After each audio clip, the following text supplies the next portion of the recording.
ஏங்க வேலைக்கு கிளம்புறதுக்குள்ள சங்கத்துக்கு பணம் கொடுத்துட்டு போங்க. இன்னைக்கு தான் லாஸ்ட் டேட். 5000 தானே அக்கௌண்ட்ல போட்டு விடுறேன், எடுத்துட்டு போய் கட்டிடு. என்னங்க இது 5000 சொல்றீங்க? 7900 ரூபாய் கட்டணும். பழைய பாக்கி எல்லாம் இருக்குங்க, அதெல்லாம் கழிச்சு விட்டுட்டா அடுத்த லோன் கிடைக்கும். அதான் இருக்கிறதெல்லாம் கழிச்சு விட்டுருவோம். என்ன சொல்றீங்க? அப்போ 7000 சில்லற கட்டினா அடுத்த லோன் கொடுத்துருவாங்க. எவ்வளவு கிடைக்கும்? ஏங்க 45000 ரூபாய் கண்டிப்பா கிடைக்குங்க. போன வாட்டி வெறும் 25000 தானே கிடைச்சிச்சு. இந்த வாட்டி 45000 ரூபாய் கண்டிப்பா கிடைக்கும். அதுக்கு தான் இருக்கிற பேலன்ஸ் எல்லாம் கட்டி விட்டுட்டா அடுத்த லோன் கிடைக்கும். பாத்தீங்களா? சீக்கிரம் போட்டு விட்டுருங்க, கட்டி விட்டுருவோம். ஏன் வம்பு? அப்புறம் நம்ம தான் கடைசியா கட்டணும்னு சொல்லி எவ்வளவு கொடுக்காம போயிடுவாங்க. என்ன சொல்றீங்க? ஓ 45000 வருமா? சரி சரி, கடைக்கு தேவையான பொருள் எல்லாம் கொஞ்சம் வாங்க வேண்டியது இருக்கு. லோன் கிடைக்கும்னு சொல்ற சில பல பொருள்கள் எல்லாம் வாங்கி போடலாம். அப்பதான் கஸ்டமர் நிறைய வருவாங்க. தங்கத்துல லோனை வாங்கு.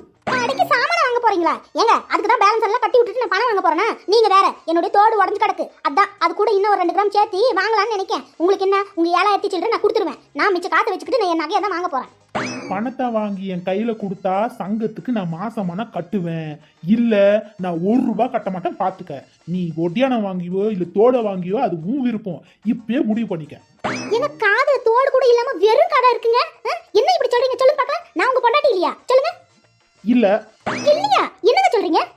சங்கத்தை பணம் கொடுத்தா என் பொண்டாட்டி, இல்ல வெறும் போண்டி தான்.